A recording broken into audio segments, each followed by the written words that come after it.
فرکانس شبکه بر ماهواره هاتبرد و بر ماهواره نایل سات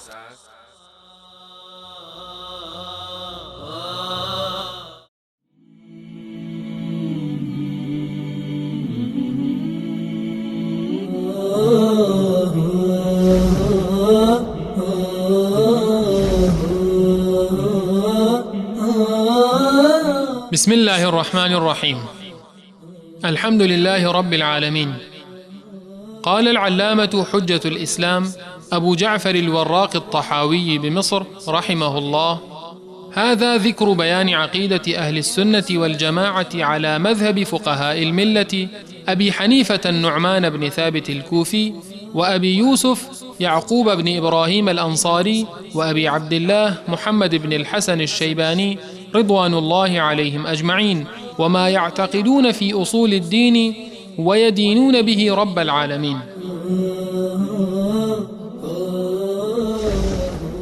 به نام و استعانت از الله بخشاینده مهربان. ستایش ویژه الله پروردگار جهانیان است. علامه حجت الاسلام ابو جعفر وراق طحاوی رحمه الله میگوید: این کتاب بیانگر عقیده اهل سنت و جماعت بر مبنای مذهب فقهای اسلام ابو حنیفه نعمان بن ثابت کوفی و ابو یوسف یعقوب بن ابراهیم انصاری و ابو عبدالله محمد بن حسن الشیبانی رضی الله عنهم اجمعین است و به باورهای آنان در مورد اصول دین که با آن پروردگارشان را میپرستند میپردازد.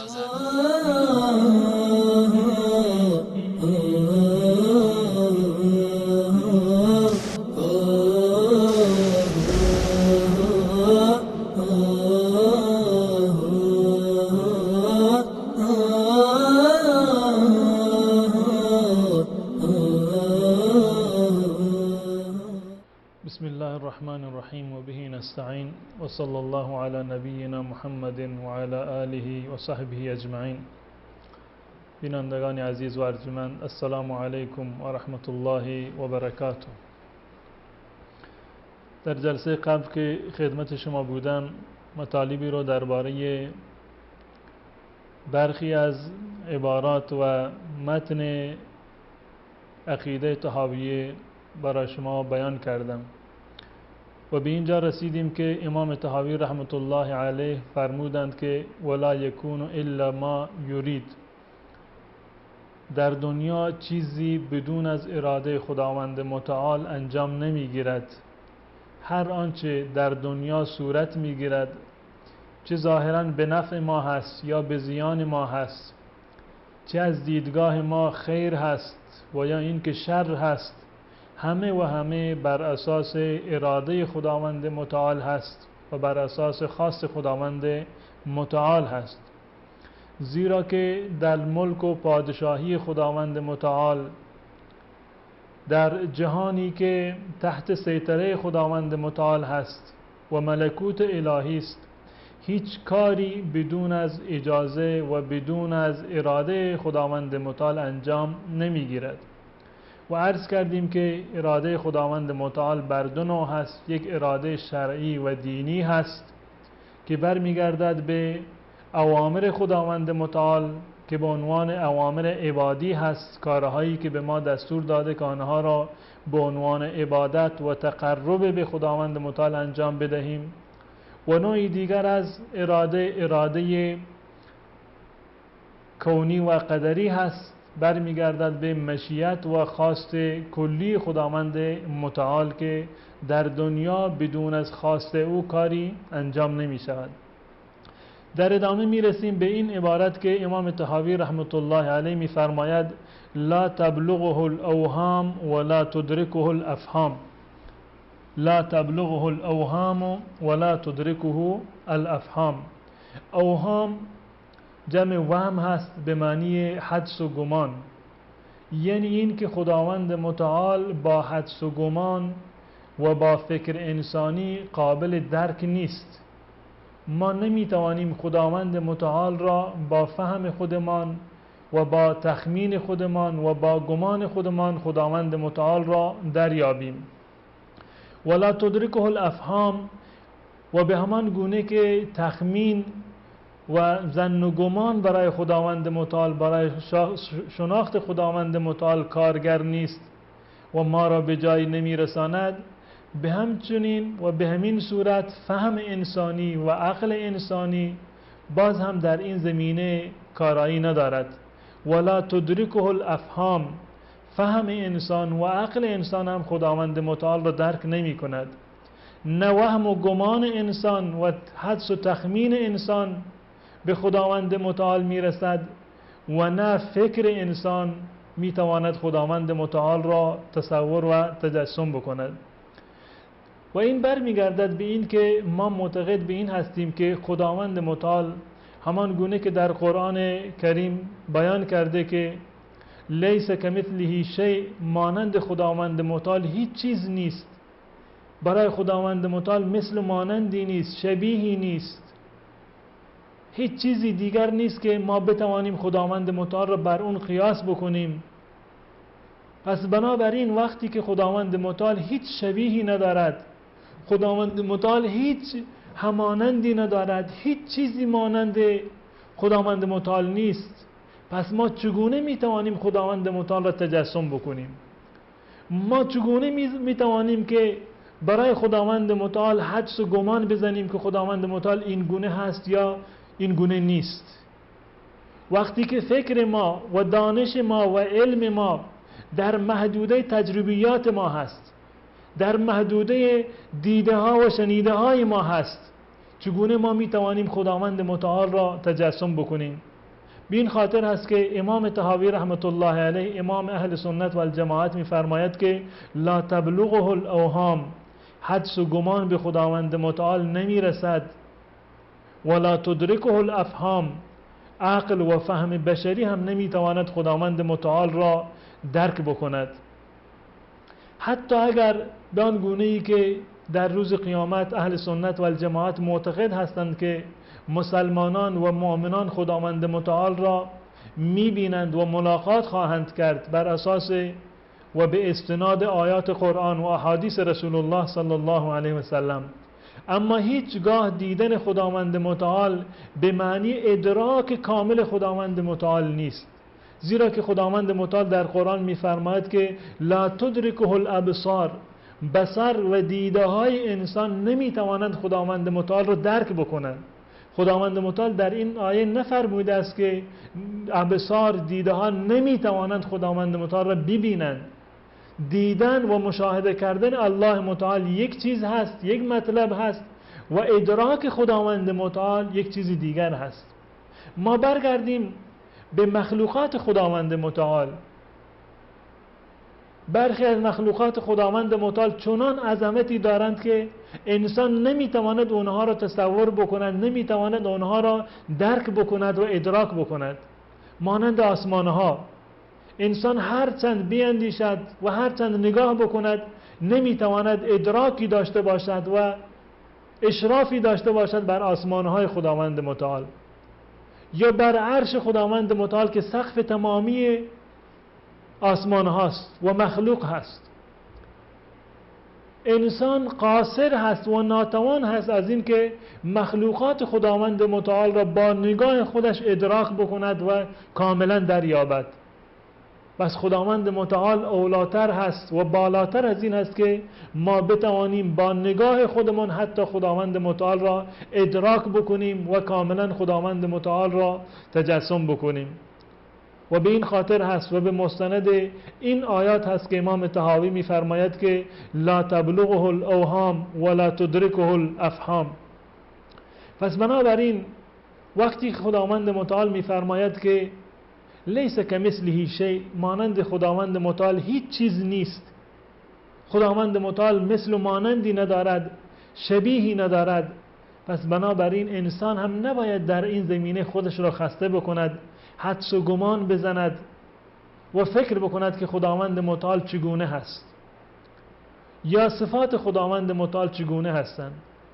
اهل سنت و الجماعت این افتخار را دارند که به تمامی گفته های خداوند متعال ایمان دارند، به تمامی اسماء و صفات خداوند متعال که در قرآن کریم برای خداوند متعال بیان شده و یا در احادیث رسول الله بیان شده به همه ایمان دارند، بدون از آن که قائل به تحریفی باشند یا قائل به تعویلی باشند یا قائل به تمثیل و تشبیه خداوند متعال باشند.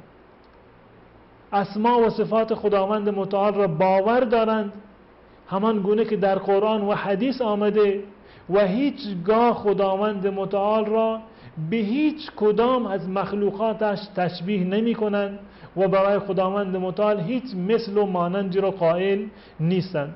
پس بنابراین وقتی که خداوند متعال با فکر انسان قابل فهم نیست و با حدس و گمان نمی شود که انسان به خداوند متعال برسد، لا تدرکه الابصار هست و نگاه انسان نمی تواند خداوند متعال را ادراک بکند، پس بنابراین نباید ما به خودمان اجازه بدهیم که درباره چون و چرایی خداوند متعال و کیفیت و چگونگی خداوند متعال حدس و گمانی بزنیم. در این قسمت که امام طحاوی رحمت الله علیه می‌فرماید که لا تبلغه الاوهام ولا تدرکه الافهام، در واقع امام طحاوی رحمت الله علیه رد می‌کند عقیده تشبیه و تمثیل خداوند متعال را که ما اهل سنت و الجماعت هیچگاه خداوند متعال را تمثیل نمی کنیم و هیچگاه برای خداوند متعال مثل و مانندی رو قائل نیستیم، زیرا که در این زمینه آیات زیادی وجود دارد. به طور مثال خداوند متعال می‌فرماید که لم یلد ولم یولد ولم یکن له کفوا احد، خداوند متعال هیچ کفوی مانندی و همسر و همترازی رو خداوند متعال ندارد.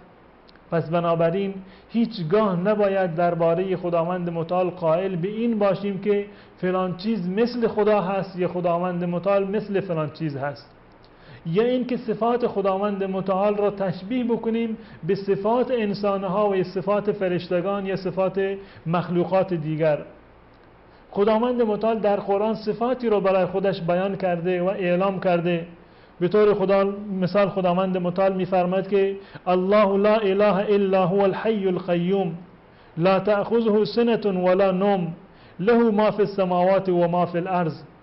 خداوند متعال حی و قیوم هست، زنده هست و قائم هست و بیدار هست.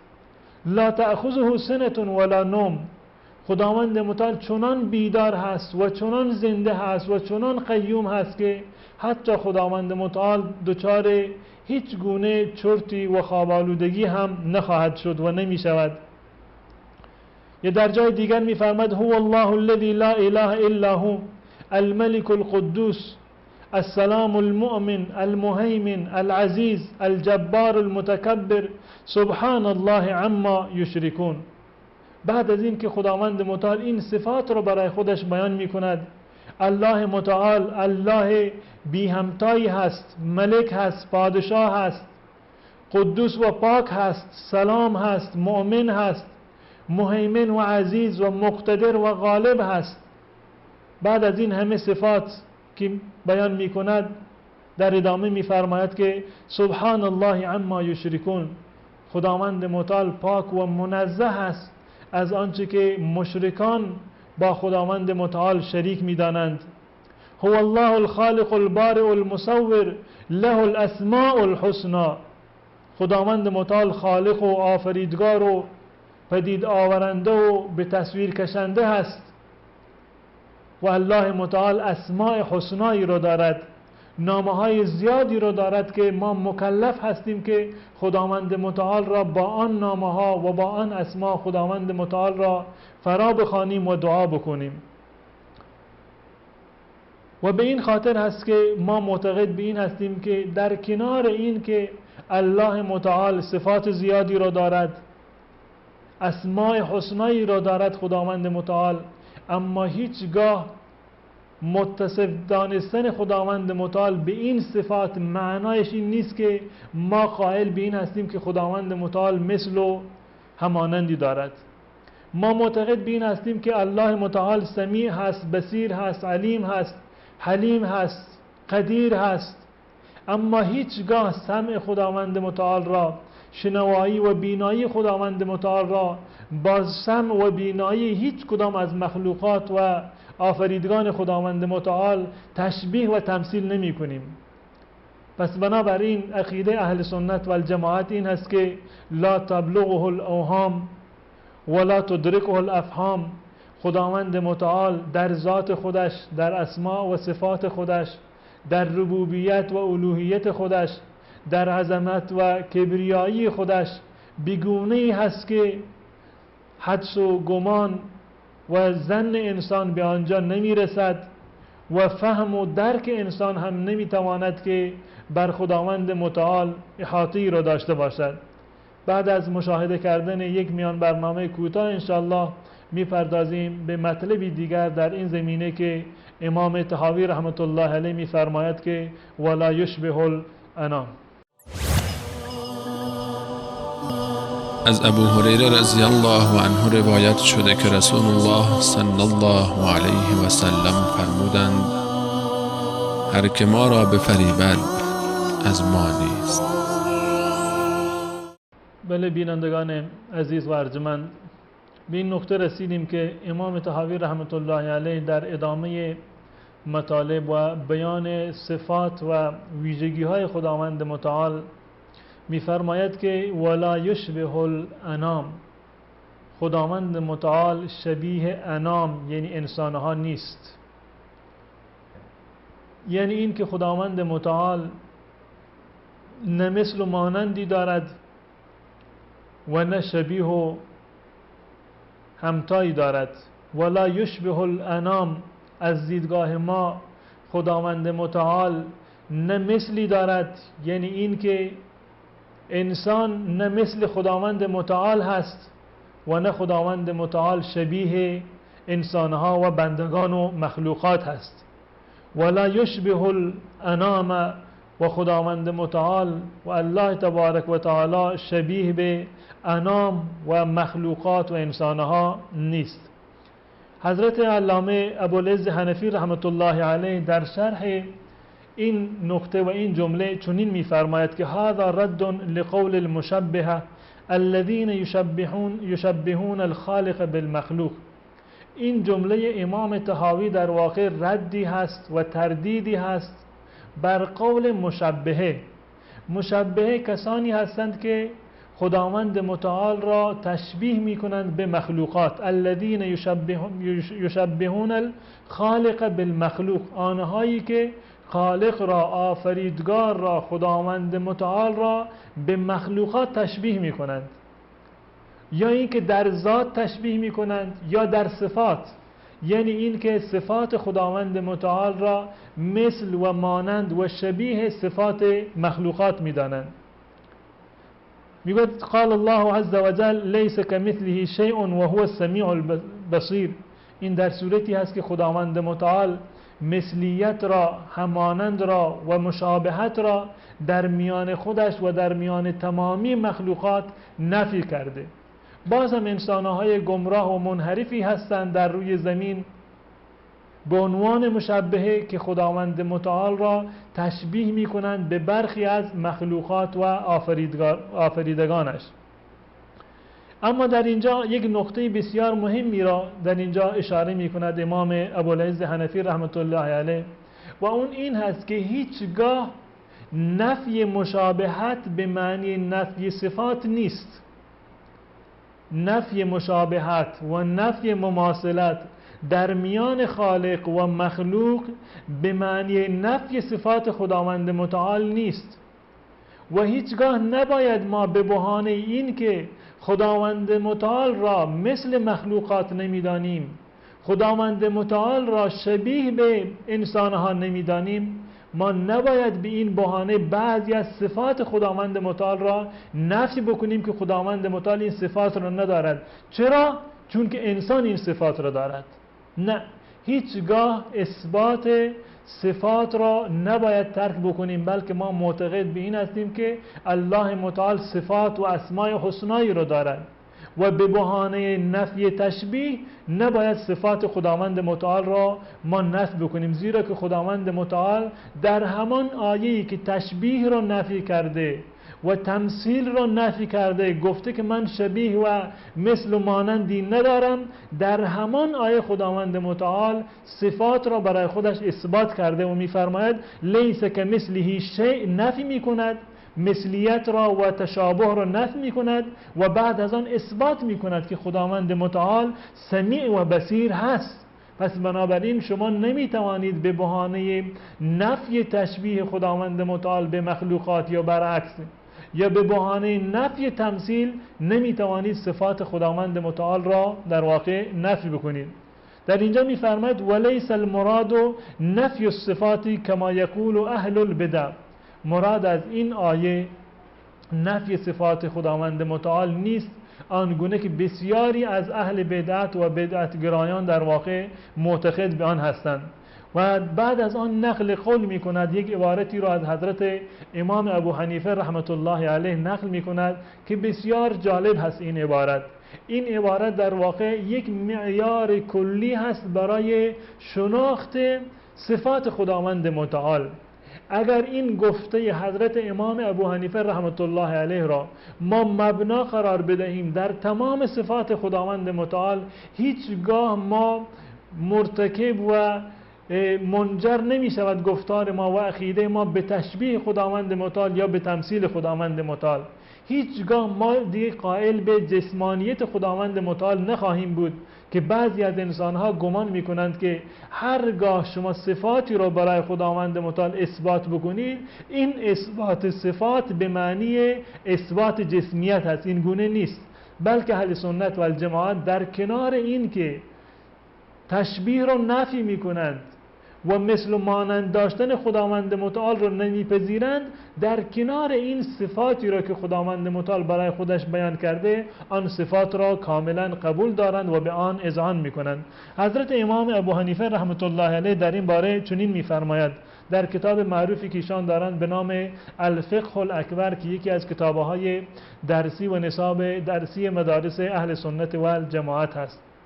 ایشان در این کتاب می‌فرماید که لا یشبه شیئا من خلقه، لا یشبه شیئا من خلقه، تقریبا همین عبارتی است که امام طحاوی در اینجا می‌فرماید لا یشبه الانام. همین مطلب رو حضرت امام ابو حنیفه رحمت الله علیه با عبارت دیگر اینچنین بیان می‌کند که ولا یشبه شیئا من خلقه، خداوند متعال با هیچ چیزی از مخلوقاتش شبیه نیست. پس بنابراین نکته ای رو که من در اول کتاب برای شما خواندم که امام ابو جعفر طحاوی در اونجا میگفت که هذا ذکر و بیان اعتقاد اهل السنت والجماعه علی مذهب فقهاء المله ابی حنیفه النعمان، این کتاب بیان عقیده اهل سنت والجماعت هست بر مبنای مذهب اهل سنت، مذهب امام ابو حنیفه.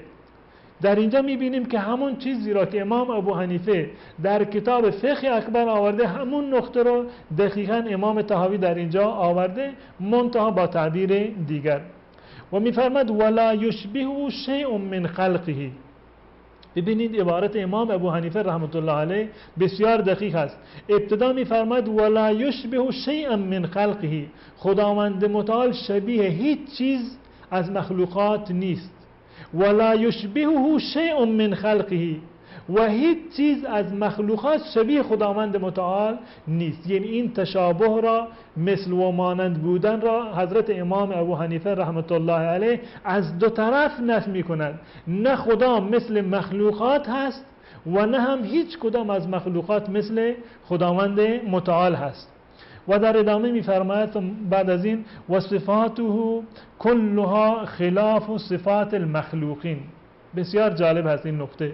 و صفاته کلها خلاف صفات المخلوقین، میگوید که صفات خداوند متعال، تمام صفات خداوند متعال، همگی و تمامی صفات خداوند متعال خلاف و برعکس صفات مخلوقین هست. یعنی ما مثلا میبینیم خداوند متعال سمع دارد و بصر دارد، خداوند بینا هست، شنوا هست، علیم هست، حکیم هست، قادر و توانا هست. انسان هم حکیم هست، علیم هست، سمع دارد، میشنود، میبیند، علم دارد، قدرت دارد، حکمت دارد انسان. اما حضرت امام ابو حنیفه رحمت الله علیه میفرماید که هیچ یکی از این صفات خداوند متعال مثل صفات مخلوقات نیست. پس بنابراین وقتی که ما این صفات رو برای خداوند متعال ثابت میکنیم و معتقد هستیم که خداوند متعال این صفات رو دارند، به معنی این نیست که ما خداوند متعال را مثل مخلوقات میدانیم.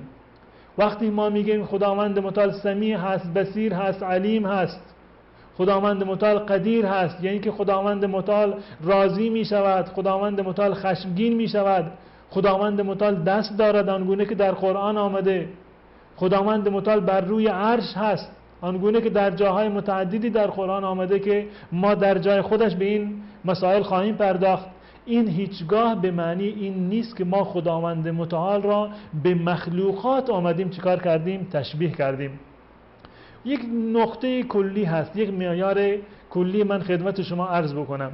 تمامی اون کسانی که از اهل سنت و الجماعت ایراد میگیرند و اهل سنت و الجماعت را مشبهه یا مجسمه مینامند، یعنی میگویند که اهل سنت و الجماعت خداوند متعال را مثل مخلوقات میدانند، یا این که خداوند وقتی میگویند خداوند متعال روی عرش هست، یعنی این که برای خداوند متعال جهت قائل شدند یا برای خداوند متعال جسم قائل شدند. محل اشکال اینها، منبع و سرآغاز این اشکال اینجا هست که این انسانها در واقع خداوند متعال را اومدن مثل انسان تصور کردن. یعنی فکر میکنند به همان گونه که انسان نیاز به جاه دارد، نیاز به جسمانیت دارد، اثبات صفات برای انسان مستلزم جسمانیت هست، برای خداوند متعال هم این گونه هست. این گونه نیست. خداوند متعال این صفات را برای خودش اثبات کرده، اما مثل داشتن را و شباهت داشتن را خداوند متعال از خودش نفی کرده. به این خاطر است که امام ابو حنیفه در اینجا می‌فرماید که و صفاته کلها خلاف صفات المخلوقین، صفات خداوند متعال برخلاف صفات مخلوقات هست. این فقط یک نوع تشابه اسمی هست یا تشابه در اصل صفت هست. در کیفیت صفت هیچگاه انسان با خداوند شبیه نیست و خداوند متعال شبیه به انسانها نیست. و حضرت امام در ادامه به عنوان چند مثال می آورد و وقتی که میگوید که صفات خداوند متعال هیچگاه مانند صفات انسانها و مخلوقات نیست، در ادامه میفرماید که یعلم لا کعلمنا، خداوند میداند اما نمانند دانستن ما. بسیار ظریف و نقطه دقیقی هست. خداوند میداند لا کعلمنا، نمانند دانستن ما، و یقدر لا کقدرتنا، خداوند توانا هست، قدرت دارد اما نمانند قدرت ما، و یرا لا کرؤیتنا، خداوند متعال میبیند اما نمانند دیدن ما. واقعا این جمله امام ابو حنیفه رحمت الله علیه جمله بسیار متینی هست و جمله بسیار استوار و دقیقی هست که به عنوان یک قاعده کلی ما این رو در باب اسما و صفات خداوند متعال و در باب شناخت خداوند متعال از آن استفاده میکنیم. اون مطلب این است که صفات خداوند متعال مانند صفات مخلوقات نیست. خداوند متعال علم دارد اما علم خداوند متعال مانند علم ما نیست. خداوند متعال قدرت دارد اما قدرت خداوند متعال مانند قدرت ما نیست. خداوند متعال می‌بیند اما دیدن خداوند متعال مانند دیدن ما نیست. و این رو یک معیار قرار بدیم برای تمام صفات خداوند متعال.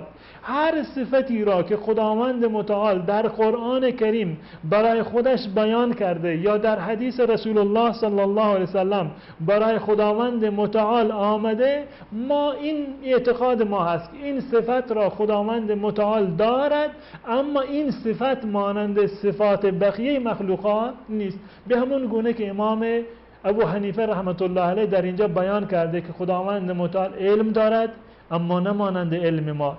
علم ما علم کسبی هست. باید بریم پیش یک استادی بنشینیم، مدت زمانی طولانی رو ما بنشینیم بخوانیم مطالعه بکنیم تا اینکه یک علمی رو معلوماتی رو ما حاصل بکنیم. علم ما به هر اندازه که باشد به اندازه علم خداوند متعال نمیرسند. ولا یحیطون به علما، هیچگاه به علم اندازه علم خداوند متعال نمیرسیم و شناخت ما به اندازه خداوند متعال یعنی به اندازه یعنی بر ذات خداوند متعال و صفات خداوند متعال ما درک نمی کنیم، به اون علم و دانش نمیرسیم زیرا که اسباب اون علم را نداریم. اما خداوند متعال علمش یک علم فراگیر و یک علم کامل و بدون هیچ نقصانی هست. تمامی ذرات این جهان هستی را هرچه در دنیا انجام گرفته و انجام میگیرد و تمامی جزئیات دنیا و آخرت را خداوند متعال میداند. ما نمیتوانیم برای علم خداوند متعال حد و مرزی رو تعیین بکنیم. اما علم انسانها واقعا علم محدودی هست، علم کسبی هست، علم ناقصی هست، علم جامدی هست. اما علم خداوند متعال این گونه نیست. انسان قدرت دارد، اما قدرت انسان کجا و قدرت الله متعال کجا؟ انسان میبیند، خدا هم میبیند، اما دیدن و بینایی انسان کجا و بینایی خداوند متعال کجا؟ هیچگاه اینها قابل تشبیه و مقایسه با هم دیگر نیست. و به این خاطر ما میبینیم که علمای اهل سنت و الجماعت از ائمه اربعه گرفته که امام ابو حنیفه رحمت الله علیه را در اینجا من مطلبشون را و نص و عبارتی رو که ایشان نوشتند برای شما خواندم و همچنین دیگر علمای اهل سنت و الجماعت در این زمینه اقوالی دارند که مبین این مطلب هست و بیانگر این هست که اهل سنت و الجماعت صفات خداوند متعال را، تمام صفات خداوند متعال را بلا کیف میپذیرند، بدون تمثیل میپذیرند، بدون تحریف و بدون تعویل و بدون تشبیه میپذیرند و هیچگاه معتقد به این نیستند که خداوند متعال مثل و مانندی دارد و هیچگاه اثبات صفات خداوند متعال به معنی شبیه دانستن خداوند متعال نیست. به همین گونه در این زمینه حضرت نعیم ابن حماد می‌فرماید که من شبه الله بشیء من خلقه فقد کفر. من شبه الله بشیء من خلقه فقد کفر. هر کسی که خداوند متعال را تشبیه بکند به یکی از مخلوقاتش کافر شده. و من انکر ما وصف الله به نفسه فقد کفر. و همچنین هر کسی صفات خداوند متعال را که در قرآن برای خودش بیان کرده و یا رسول خدا برای خداوند متعال بیان کرده منکر بشود، انکار بکند و این صفات را نپذیرد، باز هم کافر هست. از هر دو طرف هر کسی که خداوند متعال را به مخلوقاتش شبیه بداند هم کافر هست و هر کسی که صفات خداوند متعال را نفی بکند هم کافر هست.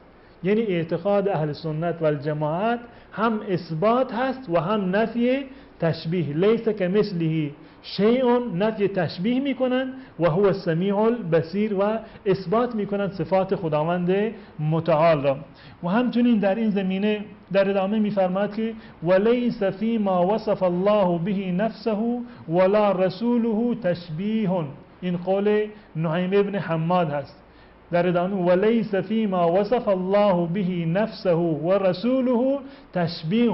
و اون مواردی و اون صفاتی که خداوند متعال برای خودش اثبات کرده و یا رسول الله برای خدا اثبات کرده هیچ گونه تشبیهی وجود ندارد و هیچگاه اثبات صفات به معنی اثبات تشبیه و تمثیل خداوند متعال نیست. و همچنین علامه اسحاق، امام اسحاق ابن راهوی که یکی از محدثین و همچنین فقها هست، در این زمینه میگوید که من وصف الله، هر کسی که خداوند متعال را توصیف بکند و در توصیف خودش برای خداوند متعال فشبه صفاته بصفات احد من خلق الله و صفات خداوند را با صفات یکی از مخلوقاتش تشبیه بکند فهو کافر بالله العظیم. این شخص به خداوند متعال در واقع کفر کرده، به این انسان کافر هست. و همچنین عبارات دیگری هست و نقل قولهای دیگری هست از ائمه اهل سنت و الجماعت که در کنار این که اسماء و صفات خداوند متعال را اثبات می کنند، در کنار این آمدند و تشبیه را و مماثلت و مشابهت را در میان خداوند و پروردگار نفی کردند و هیچگاه قائل به تمثیل و تجسیم خداوند متعال و تمثیل خداوند متعال نیستند و این عقیده تمامی اهل سنت و جماعت هست و هر کسی که در خود را اهل سنت و جماعت بنامد و خدا قائل به این باشد که خداوند متعال مثل انسان هست، یه صفات خداوند مثل صفات انسان هست، یه صفات انسان مثل و شبیه صفات خداوند متعال هست، این انسان در واقع اهل سنت و جماعت نیست و نه تنها اهل سنت و جماعت نیست بلکه به اعتقاد اهل سنت و جماعت آنگونه که خدمت شما عرض کردن از دین مبین اسلام خارج شده و اصلا مسلمان هم خوانده نمی شود. تا برنامه دیگر انشاءالله که در خدمت شما خواهم بود و مطالب دیگری را خدمت شما عرض خواهم کرد، تمامی شما را به خداوند متعال می سپارم و السلام علیکم و رحمت الله و برکاته.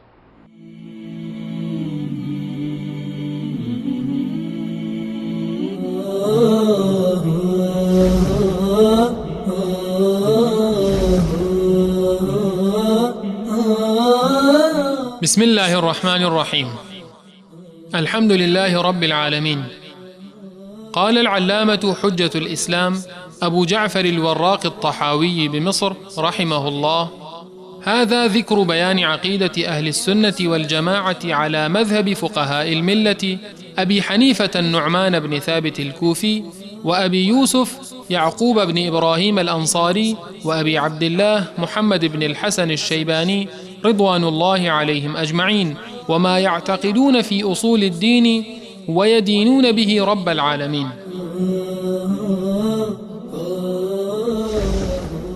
به نام و استعانت از الله بخشاینده مهربان. ستایش ویژه الله پروردگار جهانیان است. علامه حجت الاسلام ابو جعفر وراق طحاوی رحمه الله میگوید: این کتاب بیانگر عقیده اهل سنت و جماعت بر مبنای مذهب فقهای اسلام ابو حنیفه نعمان بن ثابت کوفی و ابو یوسف یعقوب بن ابراهیم انصاری و ابو عبدالله محمد بن حسن الشیبانی رضی الله عنهم اجمعین است و به باورهای آنان در مورد اصول دین که با آن پروردگارشان را میپرستند میپردازد.